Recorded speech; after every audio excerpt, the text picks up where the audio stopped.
Ecclesiastes 7. A good name is better than fine perfume, and the day of death better than the day of birth. It is better to go to a house of mourning than to go to a house of feasting, for death is the destiny of everyone. The living should take this to heart. Frustration is better than laughter, because a sad face is good for the heart. The heart of the wise is in the house of mourning, but the heart of fools is in the house of pleasure. It is better to heed the rebuke of a wise person than to listen to the song of fools. Like the crackling of thorns under the pot, so is the laughter of fools. This too is meaningless. Extortion turns a wise person into a fool, and a bribe corrupts the heart. The end of a matter is better than its beginning, and patience is better than pride. Do not be quickly provoked in your spirit, for anger resides in the lap of fools. Do not say, "Why were the old days better than these?" For it is not wise to ask such questions. Wisdom, like an inheritance, is a good thing and benefits those who see the sun. Wisdom is a shelter as money is a shelter, but the advantage of knowledge is this: wisdom preserves those who have it. Consider what God has done, who can straighten what he has made crooked? When times are good, be happy, but when times are bad, consider this: God has made the one as well as the other. Therefore, no one can discover anything about their future. In this meaningless life of mine I have seen both of these, the righteous perishing in their righteousness, and the wicked living long in their wickedness. Do not be over-righteous, neither be over-wise. Why destroy yourself? Do not be overwit, and do not be a fool. Why die before your time? It is good to grasp the one and not let go of the other. Whoever fears God will avoid all extremes. Wisdom makes one wise person more powerful than 10 rulers in a city. Indeed, there is no one on earth who is righteous, no one who does what is right and never sins. Do not pay attention to every word people say, or you may hear your servant cursing you. For you know in your heart that many times you yourself have cursed others. All this I tested by wisdom, and I said, I am determined to be wise, but this was beyond me. Whatever exists is far off and most profound, who can discover it? So I turned my mind to understand, to investigate and to search out wisdom and the scheme of things, and to understand the stupidity of wickedness and the madness of folly. I find more bitter than death the woman who is a snare, whose heart is a trap and whose hands are chains. The man who pleases God will escape her, but the sinner she will ensnare. Look, says the teacher, this is what I have discovered, adding one thing to another to discover the scheme of things. While I was still searching but not finding, I found one upright man among 1,000, but not one upright woman among them all. This only have I found: God created mankind upright, but they have gone in search of many schemes. Ecclesiastes 8. Do not be in a hurry to leave the king's presence. Do not stand up for a bad cause, for he will do whatever he pleases.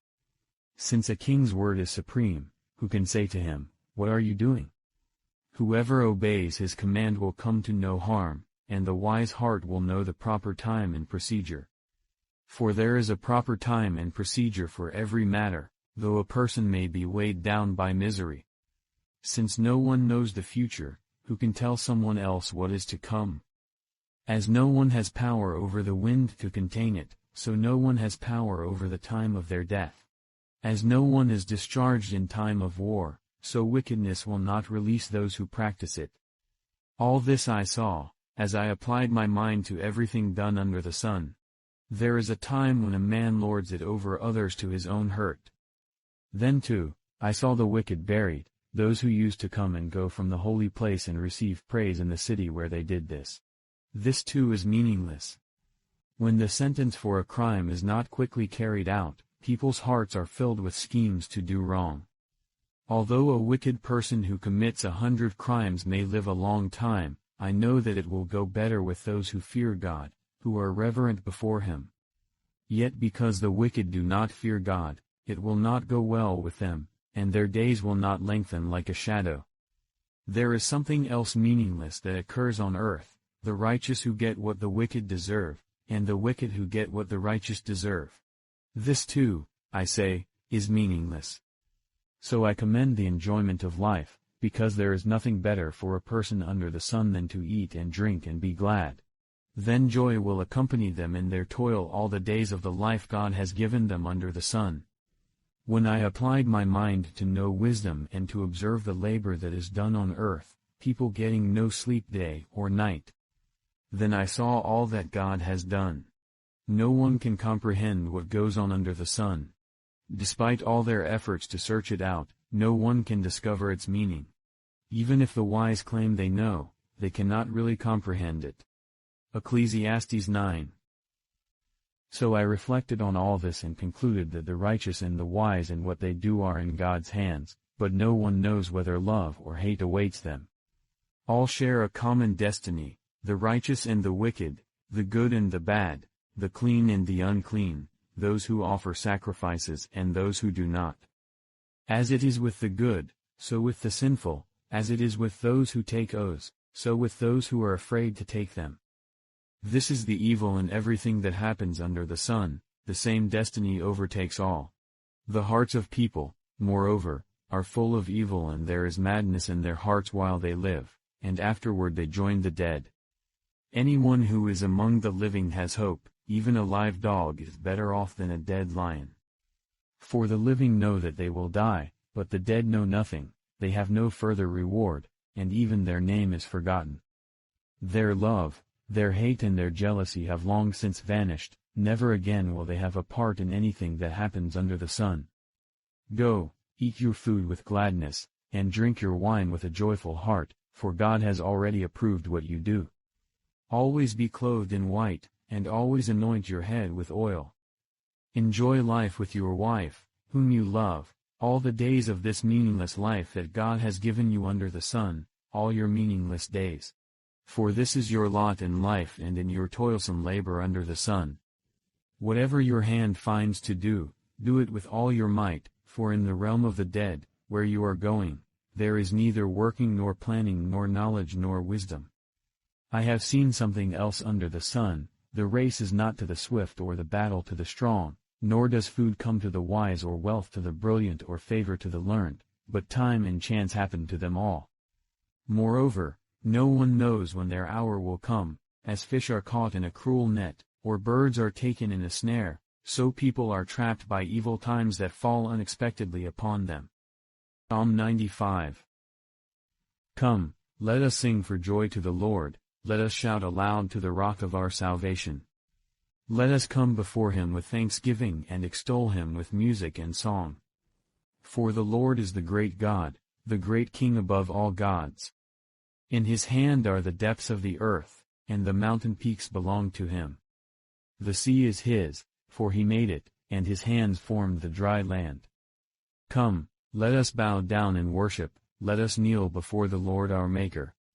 For he is our God and we are the people of his pasture, the flock under his care. Today, if only you would hear his voice.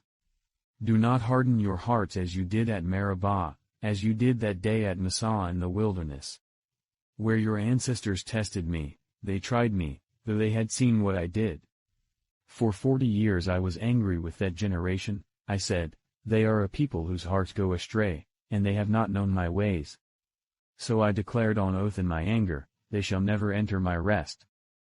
If anyone is worried that he might not be acting honorably toward the virgin he is engaged to, and if his passions are too strong and he feels he ought to marry, he should do as he wants. He is not sinning. They should get married. But the man who has settled the matter in his own mind, who is under no compulsion but has control over his own will, and who has made up his mind not to marry the virgin, this man also does the right thing.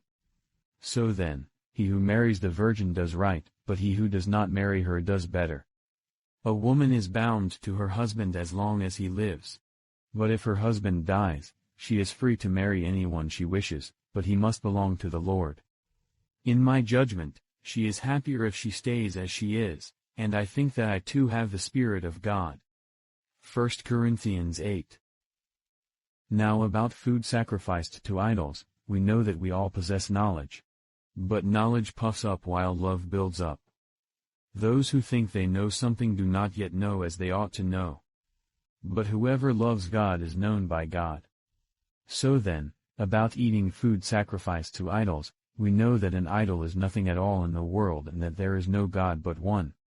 For even if there are so-called gods, whether in heaven or on earth, as indeed there are many gods and many lords, yet for us there is but one God, the Father, from whom all things came and for whom we live, and there is but one Lord, Jesus Christ, through whom all things came and through whom we live. But not everyone possesses this knowledge. Some people are still so accustomed to idols that when they eat sacrificial food they think of it as having been sacrificed to a god, and since their conscience is weak, it is defiled. But food does not bring us near to God. We are no worse if we do not eat, and no better if we do. Be careful, however, that the exercise of your rights does not become a stumbling block to the weak. For if someone with a weak conscience sees you, with all your knowledge, eating in an idol's temple, won't that person be emboldened to eat what is sacrificed to idols? So this weak brother or sister, for whom Christ died, is destroyed by your knowledge. When you sin against them in this way and wound their weak conscience, you sin against Christ. Therefore, if what I eat causes my brother or sister to fall into sin, I will never eat meat again, so that I will not cause them to fall. 1 Corinthians